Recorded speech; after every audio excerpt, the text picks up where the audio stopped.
welcome back to another week of Wheeling to Dream. This week's travel guide brings you to New York City.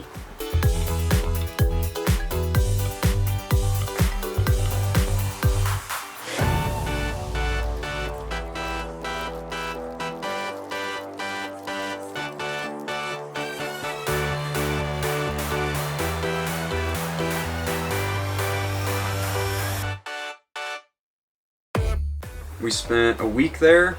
We went in and out of the city 3 separate days, but we still were able to come up with a quick list of the top 10 things for us to do in New York City.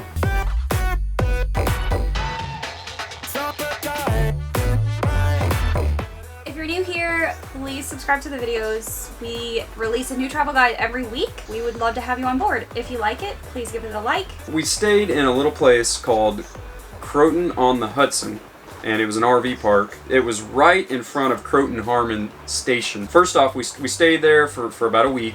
I think it was $35 a night, and that included full hookups. One disclaimer I will give you is it's a 30 amp connection. That was all they had in the park, and it was a really shoddy 30 amp connection. Other than that, great place to stay. Perfect location to move in and out of the city. I want to move straight into Croton Harmon Station. We paid for 10 rides, correct? Yes. For $95 counted for us. For our kids, one of them got in free because of her age, the littler one. And then our older one, Natalie, she was $1 per ride. Parking, however, in the train station itself was $12 for all day. That was the best means of travel for us to get in and out of the city. Once we got to the city, we used the subway to navigate around from one big place to another. And the subways are only $3 per ride for an adult. For our kids, we just made them go under the turnstile. Right. Subway attendants just said, have them go under the turnstile. Right. They don't care. Subway also, in our opinion, was probably the best means of travel. And subways like that, it's really fast. I will say that have a plan with the subway. Don't just go into it, by the seat of your pants. No, and there's 3 apps which we will include in the links or in the descriptions below that you should download before you even go into the city. They will help you with subway, they'll help you with parking, all of that stuff. Alright, so now that we how we got around the city out of the way, let's jump right into the list. Number 1, Grand Central Station.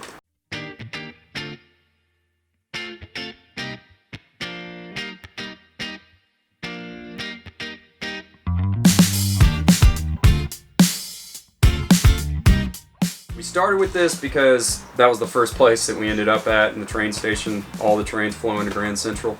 So just go in there, even if you're not taking trains, just go in there and see the station itself. It's absolutely beautiful.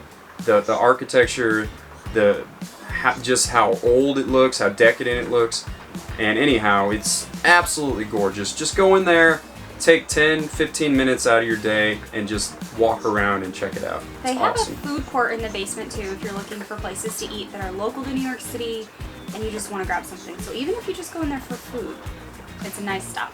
Coming out of Grand Central, if you've never been to New York City before, just seeing the city itself for the first time from ground level it's pretty mind-blowing. You're going to be looking up quite a bit. It's pretty amazing just to see that. One of the first things we wanted to do is we wanted to get a view from the top, which is number 2 on our list.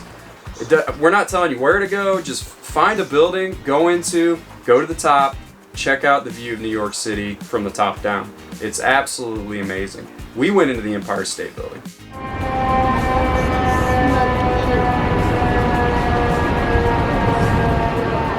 So we actually got the city pass.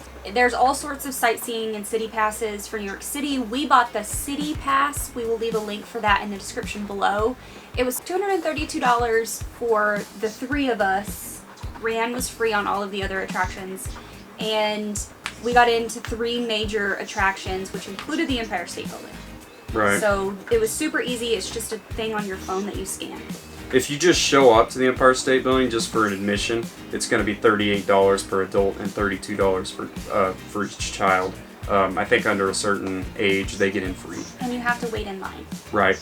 And you'll be waiting in the lines, which I'm not going to lie, it was pretty crowded going up there. With our City Pass, we were able to get around some of those lines, which was pretty awesome. But just not even, before you even get to the top, you get to see a lot of really cool stuff on the way there. So there's a second floor museum, which is super neat. Right, so you go through this museum and they kind of explain how the building was built, and they have like screens on the walls and all kinds of really neat stuff. They take you through some of the original elevator shafts, which you can look up and you can see all the way up as far as you can see and down. It's pretty cool. And then you actually make your way around through a couple more halls where they show all kinds of famous people that have been there. And they have this really cool King Kong thing coming through the building. And then you go up. You stop on one floor and you're inside the building and you use 360, right? Then you go up to another line, which if you have the city pass, you can cut through that line too. And you go up to the next observation deck, which is actually outside. This is the iconic observation deck with, you know, the wrought iron gate all the way around that you see all the celebrities and stuff taking pictures in front of. There's actually one more observation deck above that, up in, I guess, like right where the radio tower starts. But that one was closed. It was under construction when we were there, unfortunately, so we weren't able to get up that high. But just getting up to where we were, I mean, it gave you a bird's eye view of everything. You can see everything in New York City. So you can see to downtown, you can see all the way uptown through Central Park. It's pretty magnificent. So from the Empire State Building, we headed down by subway to the World Trade Center, and we had Joe's Pizza for lunch. It was amazing. Pizza is literally the size of your face. Huge pieces of pizza. You have to eat there. It's so cheap. It's like $3 a slice, and a slice there is like 3 normal pieces of pizza. So yeah, it's really good. Definitely check that out. And of course, they have pictures on their walls of the celebrities and stuff that have been through, which is pretty neat to see. It's a really tiny building though, so it's tiny. You're probably gonna have to grab your pizza and either eat on the go or eat outside or something. From there, we actually went down to the memorial, and we walked around, and then we went into the museum. So we're not gonna really show you any footage of that. No, we feel like we don't want to be disrespectful to, you know, the fallen there. And like we said, it's a memorial, so we walked around the fountains and we paid our respects, and then we went into the museum. It was $26 for adults, $15 for youth, and then young adults were like $20. So they had kind of weird pricing, but I will tell you, set aside a good chunk of time to go into this museum. There is so much to see and read about in there that you won't find anywhere else. No matter how many documentaries you've seen on 9/11, there's stuff in there you're going to learn that you've never seen before. So you have to go. Right, and we were in there for like 6 hours. Yeah. And we could have spent several more probably. Right. So, and we didn't, like, we were rushing at the end, but it's totally worth it. Like he said, you'll see stuff in there that you will not see anywhere else, including pieces of the building. And the museum it's literally down in like the foundations of the old buildings. Yeah. That's where they have all the you know, the monuments, the memorials, and tributes and stuff all set up. And you literally walk around each foundation down there. So there's a lot to do and a lot to see. It was really beautifully done, and you should definitely go. Right. By the time we came out, it was night, which actually turned out to be pretty cool because seeing the World Trade Center, the square down there, and then World Trade Center 1 and some of the other towers lit up at night was pretty amazing. We made our way into a little food court right down there. I think it was called Brookfield Place. It was like an upscale mall, basically. We went back into the food court and we ate at a place called Umami Burger, which it was pretty good. It was expensive, but being an upscale place, that's to be expected. It was delicious food. We left there and we headed towards Times Square, right? We went to Times Square. I wanted to see it at night, even though we didn't have a whole lot of time, and it is fantastic. Times Square is number 4 on our list, and go at nighttime.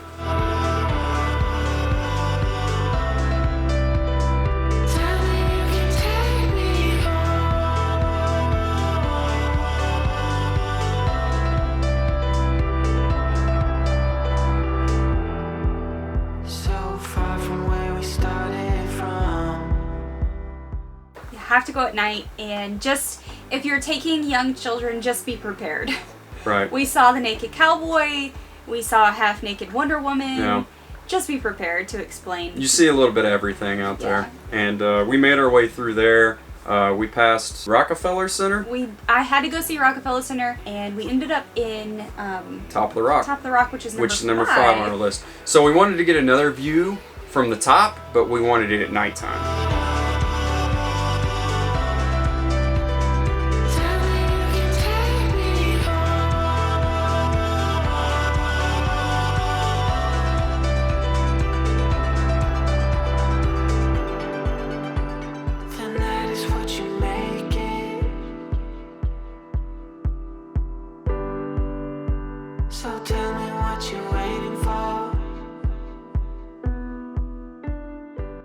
we got our view in the daytime. We wanted to see the city at night as well. So we went up in top of the rock, which the prices were about the same as the Empire State Building. It was $38 per adult, $32 for kids. Small children were free. And they had veteran and active duty discounts at this place. So and it's keep actually that in mind. super discounted. It's $64 for all 4 of us to go up with our military discount. So keep that in mind. Definitely set aside more than just like 40 minutes. Like that's all we had, but we could have sat up there for hours. It was just mind-blowing. Right. We did so much in our first day in New York that by the time we made it up to the top of the tower, it was like 10:30. Seeing the tower from the top at night was a totally different experience than at daytime. In fact, I think we both were in agreement that we enjoyed it more. It was better, much better to see it at nighttime. So, you know, maybe if you're in a situation where you can't afford to pay for the daytime or the nighttime, then, you know, make a choice. I would vote for night. We would probably both rather do night than day. Yeah. They both were cool in their own, you know, aspects, but I think night was better. Just take a jacket, especially this time of the year. So we're recording this in October. We wanted to see a museum. We looked through all the museums, and there's so many in New York. So make sure you do some research and find out what kind of museum you want to go to. We ended up at the Museum of Natural History, and we spent all day in there, probably 5 or 6 hours at least.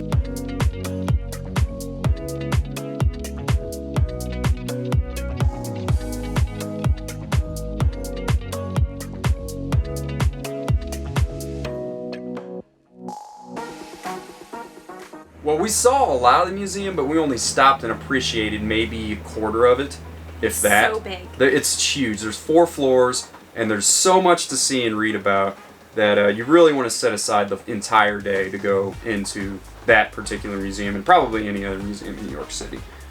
Even with the city pass, be prepared to stand in a line there because it is such a big attraction. Right. So just be prepared for that. And they do have coat check and bag check. So pretty much at all these places we went to, you can check your coats and bags. So you don't have to carry them around. But you're going to see a little bit of everything in this museum. You're going to see like a space area. You're going to see like an Earth-themed area that talks about the history of the Earth.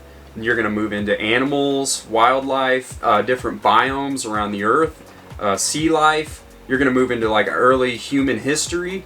So cool. They have a huge section on meteorites. My favorite. Yeah, it was really cool. They had this giant meteorite in there, the Cape York meteorite, and this thing is 34 tons. It's huge. How they even got it in there is beyond me. It seems like they would have had to have brought it in by crane or something. It's supposedly the biggest meteorite on display in the world.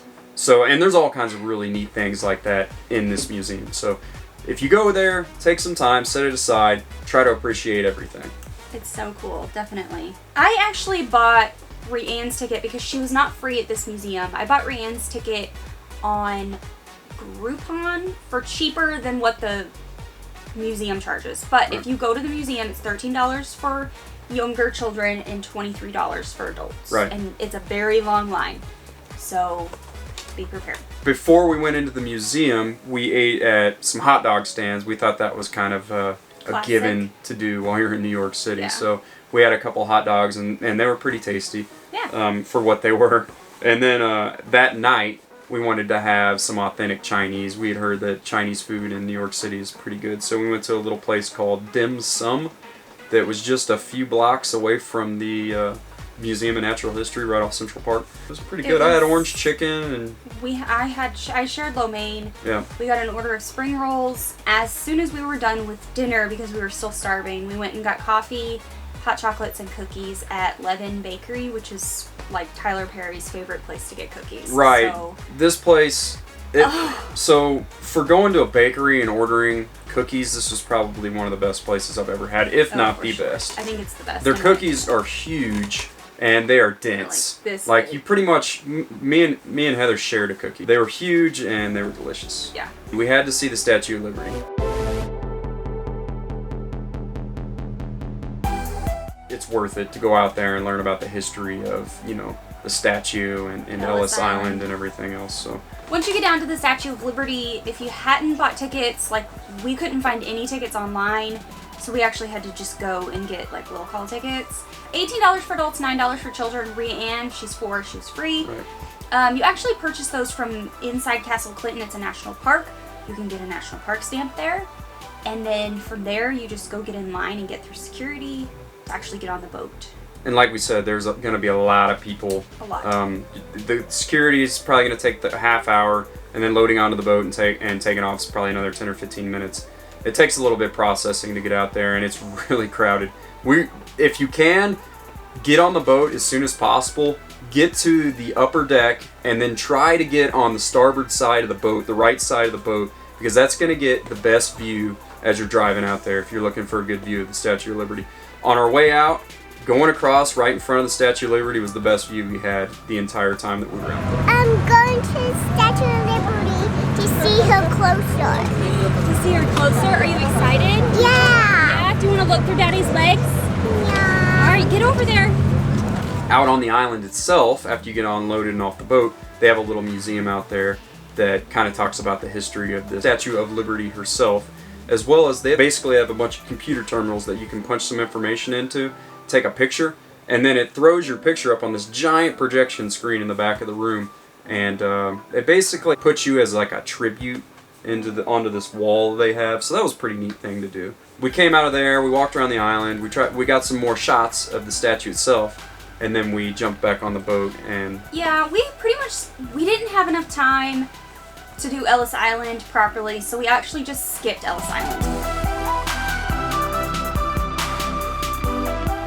The old building where the immigrants used to come through was absolutely huge. We went ahead and headed back to land so we'd have time for Central Park later. We got back to downtown, and we went into a little place right there downtown called Dos Toros. It's so good. It was very good. It was real similar to Chipotle, but a lot better. Better. Yeah, way better. I had a burrito, and I think she had a bowl. So Always the bowl. we kind of walked around downtown a little bit and saw some more pretty cool things, and then we headed on up towards Central Park. We had a couple different issues whenever we first got there. Take an extra pair of pants for your toddler. Yeah, take extra clothes for your small children. The weather started turning. We were losing daylight, so we kind of rushed around the southern edge of Central Park. Got as many good views as we could. Learned about some of the historical parts of the park. We went over to the Plaza Hotel, and we just walked around in front of it. We walked in front of Trump International Tower. We went and saw a few different pretty neat statues. One of the biggest drawbacks in New York City is you can't find public bathrooms hardly anywhere. Even a lot of the restaurants, they all have codes on receipts to use the bathrooms. Even McDonald's does this. We actually got right into the McDonald's bathroom, but it Yeah. was disgusting.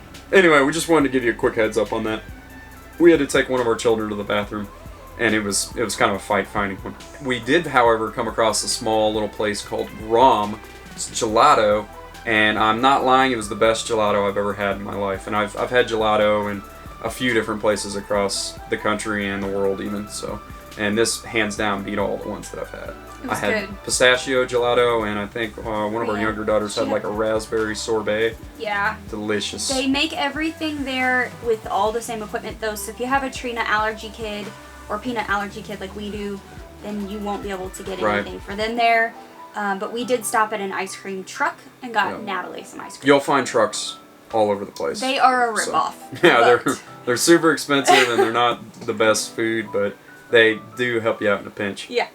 We headed out of Central Park, and Fifth Avenue runs right into it. And this was kind of unplanned, but we decided to just walk down Fifth Avenue. And this actually brings us, it's number 9 to do on the list, is just go down Fifth Avenue. Whether it's day or nighttime. It was pretty cool. It was nighttime when we went down it, and there was a lot of really neat stuff to see. You see all kinds of real old buildings. You see all All the high-end shopping. right, Like high-end shopping. Harry banks. Winston, baby. It's down there. Yeah, we found Trump Tower, the other one, not We the didn't International even know. Tower, but Trump Tower. And we went in there and just kind of looked around. I mean, you can just go in there. They have security. There's There's Secret not much in Service. there. There's like a restaurant, and then there's a little souvenir shop. Yeah, it's And that not was much. about it. We walked out of there, and then we walked on down. We continued down Fifth Avenue, and we ran into St. Patrick's Cathedral, which brings us to number 10.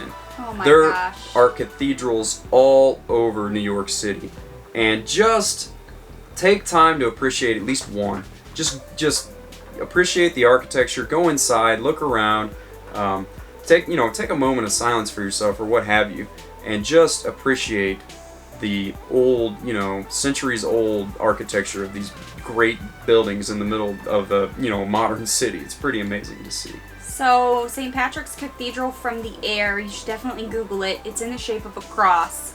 It takes up an entire city block. And that pretty much wraps up our list of things to do in New York City. We understand this is just a fraction of what this city has to offer, and going in and out of the city in 3 days, that we thought that was a pretty decent list of things. It's expensive, it's time consuming, right, and you're going to be overwhelmed if you've never been before, especially to a city that size. This is the biggest city I've ever been to, so it was definitely overwhelming for me. It was overwhelming for the kids, but overwhelming in a good way. Like, we walked away feeling like New York City was one of the best cities we've been to. People were so friendly. They noticed that we were lost or confused, and they willingly hopped in and helped us out. So don't forget to check out the links below that we mentioned throughout the video. There will be a corresponding blog post, of course, that goes with it, with more information. Subscribe. Stay tuned for next week's episode, which is coming to you from Independence Hall in Philadelphia. So see you later. See you guys next week.